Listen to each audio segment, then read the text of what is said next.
शक्तीपीठ महामार्ग रद्द, अरे शक्तीपीठ महामार्ग रद्द। कोल्हापुरात शक्तीपीठ महामार्गाविरोधात शेतकरी रस्त्यावर उतरले।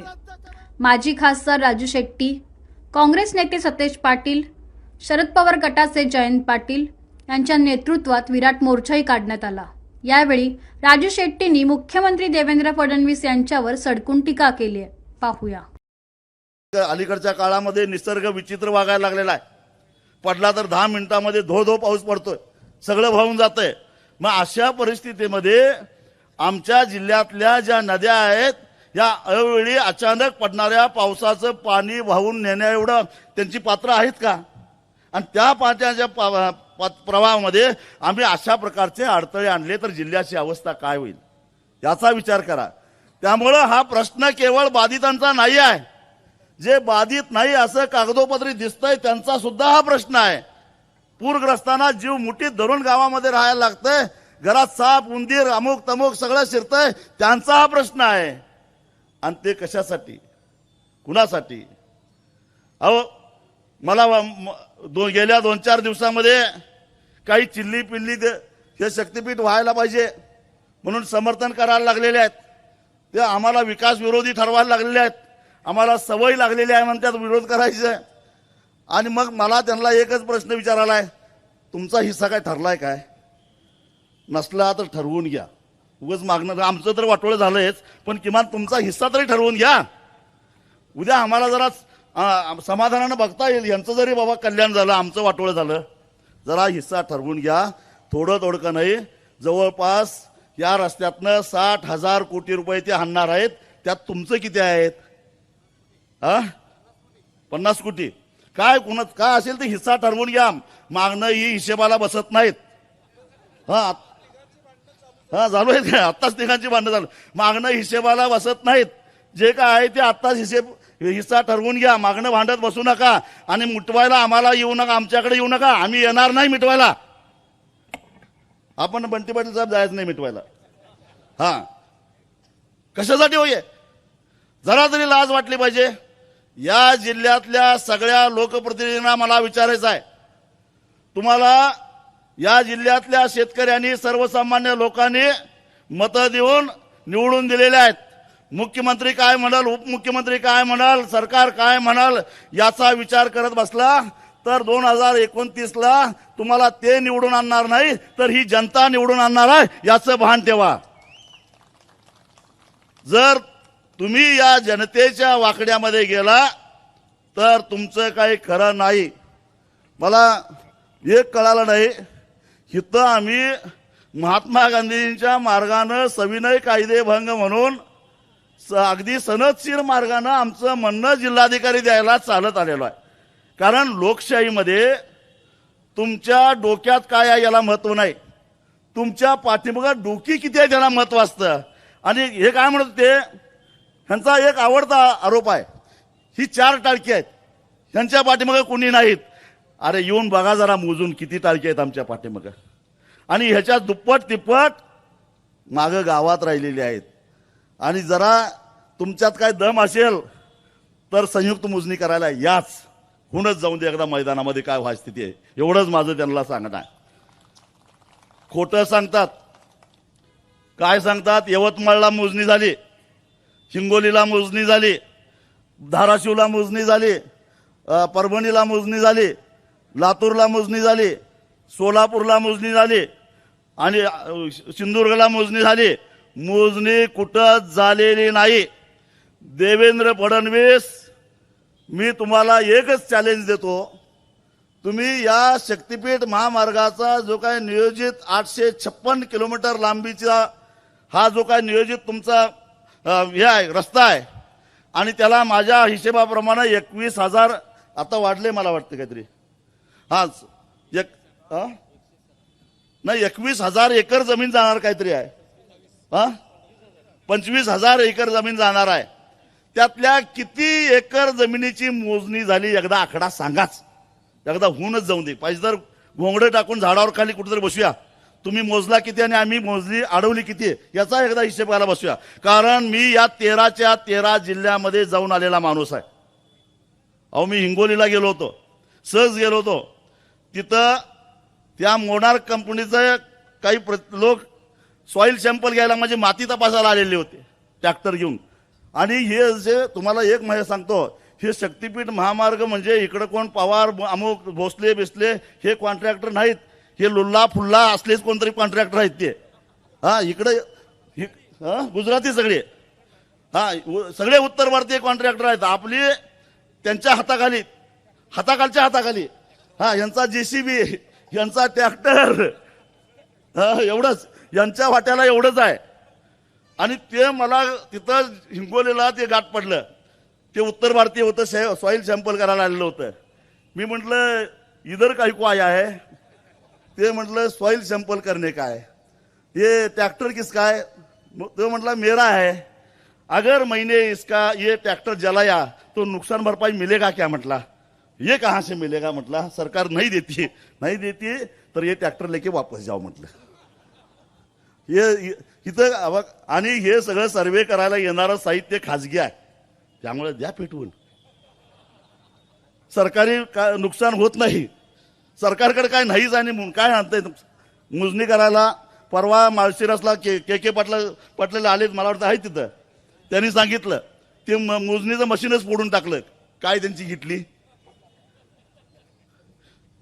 ट्रॅक्टर आहे यांचा, ड्रोननं मोजणी करणार आहेत असं मी ऐकलं. आता का तर तुम्ही खाली येऊन देत नाही पण वर्ण करणार. पाखरं राखताय का नाही? गोपनी तयार ठेवा. ड्रोन आला रे आला, नेम धरून गोपनीनं ड्रोन खाली पडला पाहिजे. तो बी खाजगी कंपनीचाच आहे, काय काळजी करू नका. सरकारी मालमत्तेचं नुकसानीची केस तुमच्यावर होतच नाही. आणि मला पोलिसांना एक विनंती करायची आहे, किती अतिरेक करता हो. आम्ही सनदशीर मार्गानं आमच्या सगळ्या भगिनी इथं आपली कैफियत घेऊन आल्यात. एवढा बंदोबस्त आमच्यासाठी. हा आम्ही काय अतिरेकी आहे काय नक्षलवादी आहे? कोण आहे आम्ही? हा तिथं तिच्या आईला नक्षलवादी काश्मीरात येऊन राजरोज गोळ्या घालायल्यात. तिथं तुमची मर्दुमुखी कुठे जाते? हा महिला बेपत्ता आहे. अहो आमच्या कुंभोजची एक अल्पवयीन मुलगी 2 महिने झालं गायब आहे, सापडत नाही पोलिसांना. लाज वाटली पाहिजे पोलिसांना. 2 महिन्यामध्ये एका अल्पवयीन मुलीचं कुंभोजचं अपहरण झाले, अजून या पोलिसांना त्या पोरीचा पत्ता लागलेला नाही. आणि हे आमच्या मागे लागलेत. अहो या सभेला एक रेडा आलाय पाठीमागं. त्या रेड्या बघा, रेडा सुद्धा किती धाडशी आहे. इथं निर्भयपणे आला, कारण त्याला माहिती होतं की ही माणसं सज्जन आहेत, ही आपल्याला गुवाहाटीला नेऊन कापणार नाही, त्याला खात्री आहे. पोलीस त्या रेड्याला येऊन देणार. हाय अजून आहे. मी राखायला सांगितलंय पोलिसांना अजिबात देऊ नका म्हटलं तो रेडा, कारण पोलिसांच्यावर माझा विश्वास नाही, गुवाहाटीला पाठवतील. अहो ते रेडा काय म्हणा लागलाय, त्या मंत्रालयातल्या बसलेल्या रेड्याने आमचा शक्तीपीठ आणून आमचं वाटोळ्या करायला म्हणून कैफियत घेऊन कलेक्टरकडे तो रेडा आला असेल तर पोलिसांनी त्याला अडवायचं कारणच काय? अरे पोलीस रेड्याला पण घाबरायला लागले काय? रेड्याला घाबरताय होय? आम्ही रेड्याला घेऊन कलेक्टरकडे जाणार आहे, त्याची कैफियत कोण ऐकणार? बरं आम्ही ज्ञानदेवाचे वारसदार आहोत. आमच्या ज्ञानदेवानं रेड्याच्या तोंडून वेद वधवून घेतला का नाही? मग आमचा रेडा ह्या रेड्याना वेद कसं बोलायचं सांगायला आलेला आहे, त्याला आज सोडलं पाहिजे. तुम्ही रेड्याला येऊन देणार नाही, तुम्ही माणसाला येऊन देणार नाही, तुम्ही आमचं ऐकून घेणार नाही. अरे काय मोगलाई आहे काय? आणि म्हणून मी तुम्हाला सांगतो की इथं फक्त मोर्चाला आलो आणि आपला प्रश्न संपला अशा भ्रमामध्ये राहू नका. जोपर्यंत हा शक्तीपीठ महामार्ग 13च्या 13 जिल्ह्यातनं हद्दपार होत नाही तोपर्यंत विश्रांती नाही. हा निर्धार करून तुम्ही जायचा आहे. ते आपल्या फूट पाडायला म्हणतील हिकडनं काढतो तिकडनं काढतो, आपल्याला नकोच आहे रस्ता तो. कारण महाराष्ट्राच्या बोकांड्यावर 1 लाख 1.5 लाख कोटीचं कर्ज टाकण्यासाठीच हा शक्तीपीठ महामार्ग आहे. ह्या चोरांना 50-60 हजार कोटी त्यातनं मिळतील, पण फेडावं आपल्याला लागणार आहे. आणि मग जेव्हा असा कर्जाचा बोजा वाढतो त्यावेळी आपल्यावरच सगळा त्याचा बोजा पडतो, हे लक्षात ठेवा. मी तुम्हाला भगिनीनं सांगतो, हे लोक आधी आपल्याला सिलेंडर किती देत होते? वर्षाला 9 देत होते का? 9 का 10? 12 देत होते. 12चं 10 झालं, 10चं 6 झालं. आता मी ऐकलंय की इथनं आता 4 देणार आहेत. म्हणजे ह्यांच्याकडे पैसे कमी पडायला लागलं तर एक प्रकारे आपल्यावरच हा सगळा बोजा पडणार आहे. लाडक्या बहिणीनो ध्यानात ठेवा. 15 लाडक्या बहिणी आणि त्या काहीतरी 60 लाख रुपये कमी केल्या, 80 लाख. हे असं सगळं फसवाफसवी करणारं हे सरकार आहे. मी माझ्या आयुष्यात एवढी लबाड सरकार बघितलं, एवढंच लबाड सरकार बघितलं नाही. मी तुम्हाला सांगतो, कधीपासून यांच्या विरोधात लढतोय. बापू तर आमच्यापेक्षा आधीपासून लढतात. पण मी तुम्हाला सांगतो की जेव्हा मनोहर जोशी मुख्यमंत्री झालेले होते त्यावेळीपासून मी आंदोलन करतोय. 95 मग पवार साहेबांच्या विरोधात पण केलं होतं आम्ही. त्याच्या आधी पवार साहेब होते, मनोहर जोशी झाले, त्याच्यानंतर नारायण राणे झाले, त्याच्यानंतर पुन्हा विलासराव देशमुख झाले, त्याच्यानंतर अशोक चव्हाण झाले, पृथ्वीराज बाबा चव्हाण झाले, परत आणि सुशीलकुमार शिंदे झाले. आम्ही लढतोयच, सरकार कुठलंही असून दे आम्ही लढतोयच. असं 7-8 मुख्यमंत्र्यांच्या विरोधात लढतोय. पण एवढा लबाड मुख्यमंत्री मी माझ्या हयातीत कधी बघितलेला नाही. एवढा लबाड बघितलेला नाही. आणि दुसऱ्यालाच पुढे करतोय, आपण मागे राहतोय. काय या की मैदानावर.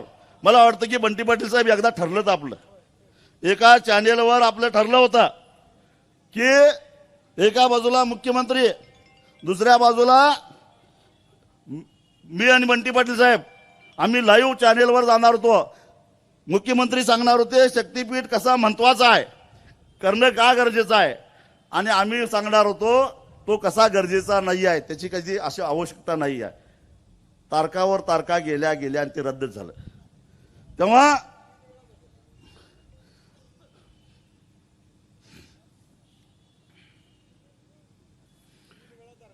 तीन वेळा तारखा बदलल्या. तेव्हा आता तारखा बिरका बदलायच्या भानगडीत पडू नका. शक्तीपीठ महामार्ग रद्द करा. तुम्हाला शक्तीपीठ महामार्ग रद्द करायची बुद्धी सुचावी म्हणून आम्ही काय कनेरी मठावर एक मोठा यज्ञ करावा काय? आणि मी तुम्हाला हमी देतो, गायींना संरक्षण देण्याची हमी देऊन यज्ञ करतो. एक ही गायीच्या जीवाला धोका होणार नाही. काय करायला पाहिजे तुम्हाला? अरे कशासाठी करता ये? का आमच्या जीवावर उठलाय? एक लक्षात ठेवा, हा कोल्हापूर जिल्हा आहे. महाराष्ट्रातला पहिला खाजगीकरणातला रस्ता शिरोळला झाला. महाराष्ट्रातला पहिला टोल शिरोळला झाला, जयसिंगपूरला. पळवून लावणारी माणसं आम्ही आहे टोलला. त्याच्यानंतर कोल्हापूरचा टोल पळवून लावलेली माणसं आहे. त्याच्या आधी महादेवाच्या कृपेनं एक तावडे हॉटेलला एक टोल झाला होता, फोडलेली माणसं आम्ही आहे. तेव्हा आमच्या नादाला लागू नका. आम्ही जर का एकदा ठरवलं तर आमचं सुद्धा ऐकत नाही. बंटी पाटलाला माहित आहे ऊसाच्या यावेळी काय होतंय ते, दुधाच्या वेळी काय आम्ही करतोय ते. ऊस असो, दूध असो, पाणी असो किंवा नदीतलं पाणी असो, या कोल्हापूर जिल्ह्यावर जर का अन्याय होत असेल तर या कोल्हापूर जिल्ह्यातला माणूस अजिबात ऐकत नाही, कुणाचंच ऐकत नाही. तेव्हा आमच्या नादाला लागू नये एवढंच आमचं त्यांना नम्रपणानं सांगणं आहे. आम्ही काही जास्त धमकी देणार नाही. अगदी नम्रपणानं सांगतो की हे शक्तीपीठ महामार्ग रद्द करा. तुम्हाला जर का अजून तुम्हाला पैसा उभा करायचा असेल तर दुसऱ्या मार्गाने करा जावं, तिकडे काय नोट घालत नाही मी. हे बघा, हे 1 लाख कोटी रुपये खर्च करण्यापेक्षा जुलै महिन्यामध्ये आमच्या नद्या एवढ्या भरत्यात ते पाण्याचं काय करायचं अशी आम्हाला चिंता लागल्या. ती एक कुठली तरी अशी योजना आणा, ते पाणी उपसा आणि ते दुष्काळी भागामध्ये न्या. त्याला 50-60 हजार कोटी लागलं तर घेऊन टाका, अजिबात आम्ही विरोध करत नाही. म्हणजे आमची पुरातन मुक्तता होईल, दुष्काळातल्या तहानलेल्या जनतेला पाणी मिळेल. आणि 7 देतो आम्हाला. आणि तुम्हाला मी सांगतो, देवेंद्र फडणवीस, तुम्ही जर का शक्तीपीठ महामार्ग जर रद्द करणार असाल तर आम्ही तुम्हाला ज्यांच्या जमिनीतनं तो जाणार आहे एकरी 1,000 रुपये आम्ही तुम्हाला वर्गणी द्यायला तयार आहे. ते तसा प्रकल्प करायला देऊया काय? हा देऊया. एकरी 1,000 रुपये तुम्हाला वर्गणी देतो. शक्तीपीठ रद्द करण्याच्या बदल्यात ते पाणी उचला आणि तिकडे कुठेतरी घेऊन जावा. आणि ज्यांच्या रानात पुराचं पाणी येणार आहे त्यांनी एकरी 5,000 रुपये द्यायचे. एकदाच देऊया म्हणजे परत पाणी तर येणार नाही. अशी माझी ऑफर आहे. हे किती पैसे होतात बघा, हिशेब करा आणि कुठेतरी जागतिक बँकेकडनं कर्ज काढा आणि ते जुलै महिन्यातलं पाणी उचला आणि दुष्काळी भागातलं न्या. आमचा तुम्हाला फुल्ल पाठिंबा आहे. मी असं ऐकलंय की तुम्हाला पंतप्रधान व्हायचं आहे. व्हा जावा, आमचं काय म्हणणं नाही, व्हा जावा. पण त्या अदानीला खुश करून पंतप्रधान होण्याच्या पेक्षा शेतकऱ्याला खुश करा आणि मग व्हा जावा. आमचं काय म्हणणं नाही. आम्हाला वाटतंय कधीतरी एकदा मराठी माणसानं पंतप्रधान व्हावं. होत असेल तर व्हा, पण आमचं वाटोळं करून होऊ नका. का कशासाठी हे करता ये? अदानी खुश होऊन मोदी नंतर तुम्हाला पंतप्रधान करण्यासाठी पैसे खर्च करा असं वाटतं का? बरं, ही उद्योगपती कोणाची नसतात, कोण सत्तेत असतो त्याची असतात. उद्या तुमच्यापेक्षा कोणतरी निघाला तर त्याच्या बाजूला जातील, तुम्हाला विचारणार सुद्धा नाही.